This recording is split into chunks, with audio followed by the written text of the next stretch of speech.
avaliações, né? Nós temos basicamente as técnicas analíticas, técnicas empíricas ou experimentais, né?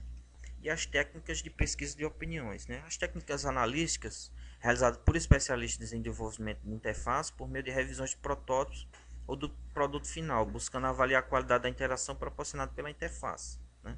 É muito comum realizar uma avaliação heurística, né?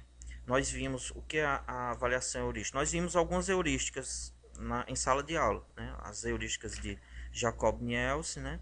E as heurísticas de Schneiderhan, né? Então nós podemos criar um checklist, né? Uma lista de conferência, uma lista de avaliação, tendo como base essas heurísticas e realizar e ver se o sistema está em conformidade, se a tela está em conformidade com essas heurísticas. Então a gente pode sair marcando, né, fazendo checklist. Está em conformidade? Sim. Está em conformidade? Não. Sim. Está em conformidade? Não. Por que não está? Você pode ir seguindo esses passos, né?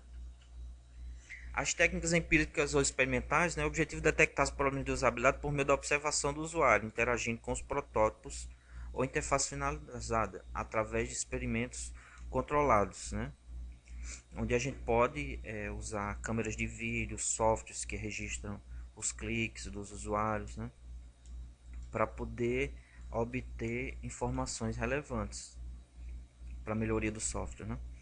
As técnicas de pesquisa de opinião buscam avaliar a satisfação do usuário através de técnicas de questionários ou entrevistas, com o objetivo de se antecipar a reação do usuário com relação ao produto. Falando um pouco mais sobre as técnicas analíticas, em especial a avaliação heurística, né? Que é realizada considerando-se um conjunto de regras ou diretrizes, as 8 regras de ouro ou as heurísticas de Jacob Nielsen, né? Ou seja, as diretrizes definidas nessa listagem de boas práticas de desenvolvimento de interface, né? A avaliação heurística tem a finalidade de identificar possíveis problemas na interação humano-computador, que provavelmente os usuários encontrarão.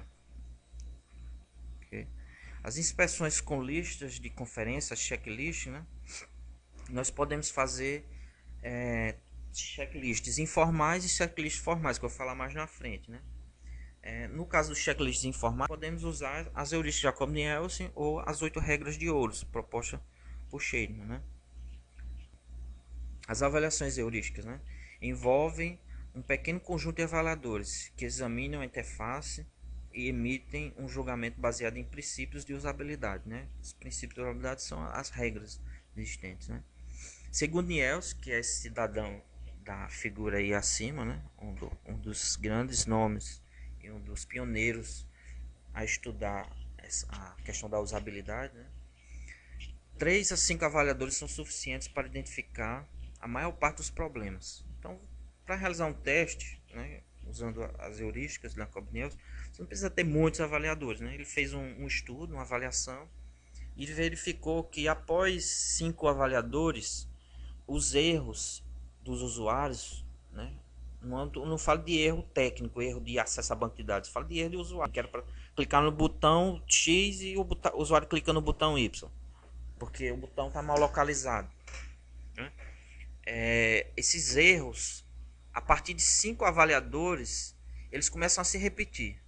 Mesmo erro que é para clicar no botão X, os usuários começam a ter o mesmo erro. Então, ele provou, né, estatisticamente, que 3 a 5 avaliadores são suficientes para realizar esse teste.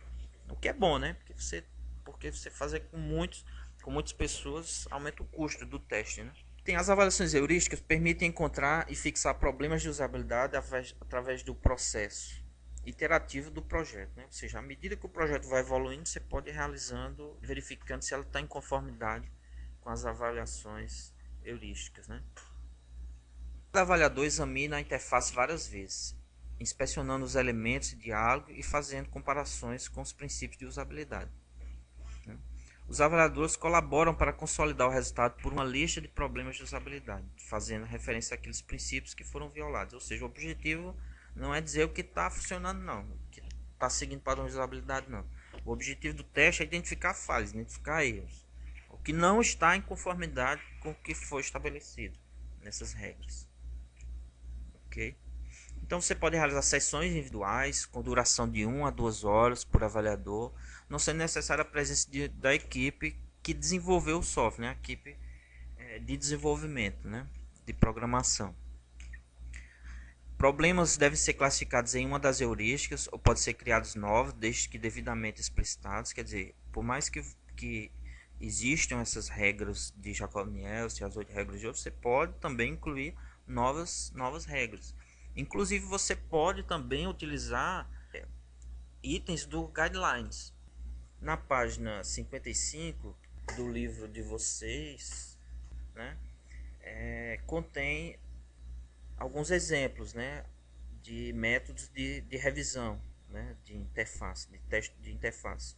E lá cita a avaliação heurística, né, que os revisores fazem uma crítica de interface a fim de determinar sua conformidade com a lista de heurísticas de projetos semelhante às 8 regras de ouro ou às heurísticas de Jacob-Nielsen. Faz enorme diferença se os revisores são familiarizados com as regras e são capazes de interpretá-las e aplicá-las, né? Nós temos também a revisão de guidelines, né?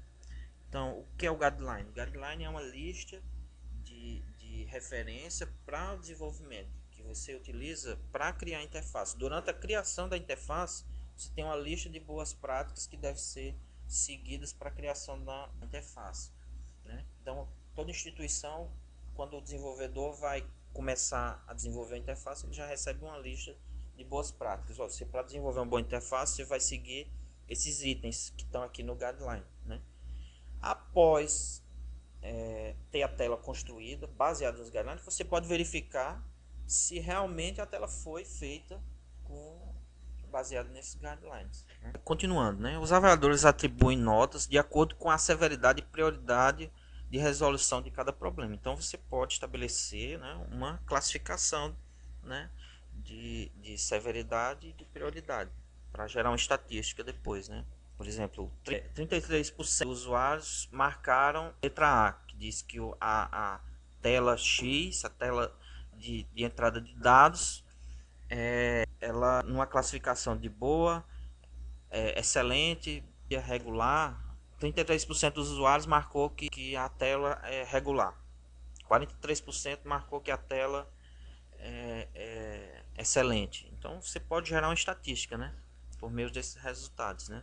Continuando, né, sobre as avaliações heurísticas, os avaliadores utilizam uma série de regras heurísticas ou diretrizes para ajudar a identificação dos focos dos problemas, que a gente já viu, né?